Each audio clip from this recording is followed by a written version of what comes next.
This is Melbourne. It's crowded and congested, with frustrated drivers stuck in traffic and pedestrians being pushed to the sides of narrow footpaths. But it wasn't always like this. These illustrations show Melbourne in the 1850s and 60s, where pedestrians controlled the space, with only a few carriages passing through.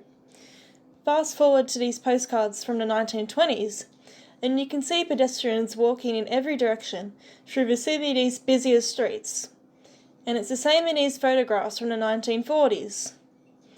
But as we travel further through time, vehicles start to take up more and more space, and less room is available for pedestrians. As our population continues to grow, with over 900,000 people travelling within the CBD every day, Melbourne is now at a tipping point that demands we rethink our transportation system.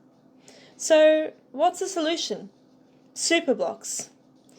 Superblocks are a leading frontier of urban planning that gives greater priority to pedestrians.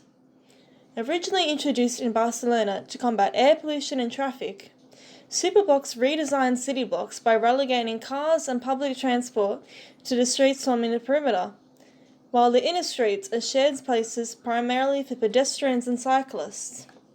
These inner streets provide space for activities such as playgrounds and green areas and public meeting spots. Residents' cars, emergency services vehicles, and delivery vehicles are allowed in the inner streets, but are restricted to a 10 km/h speed limit to maintain a people-friendly environment. Superblocks have revolutionised street spaces in Barcelona, with approximately 75% of street space now being allocated to pedestrians. One key similarity that Barcelona and Melbourne share is that they both follow a grid design. Melbourne CBD was designed in 1837 by Robert Hoddle and follows a straight and simple layout, which is ideal for superblocks. Implementing superblocks could have a major influence on Melbourne's mobility and vitality, leading to improved city living. The distribution of power and authority in Melbourne's street spaces would be significantly impacted.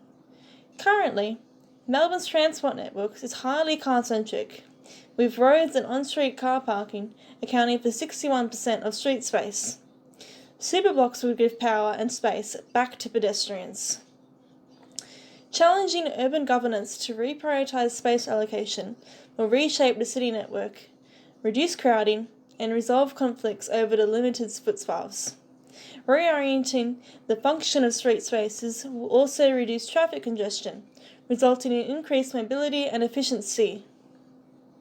It will also empower vulnerable pedestrians such as the elderly, parents with prams and young children, and those in wheelchairs or with disabilities. Superblocks will also improve people's health and well-being by significantly reducing air pollution caused by car emissions, which is associated with a lowered quality of life and respiratory issues. Superblocks can also help decrease noise pollution, which can damage the auditory system and results in a lack of sleep and mental health issues. Encouraging more people to walk and ride has many positive effects on health, such as reduced risk of cardiovascular disease and improved mental well-being. Another positive of superblocks is that they help develop shared spaces which create a sense of community and social networks within the neighbourhood and improve feelings of security. Additionally, superblocks prioritise pedestrians and cyclist safety, which has been a major issue in Melbourne. Superblocks will also impact on the environment. Transportation methods such as cars negatively affect the natural environment, with roads cutting through and destroying landscapes, resulting in deforestation and habitat loss.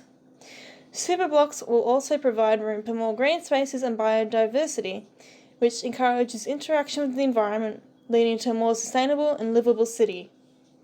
Super smart, super simple, Superblocks.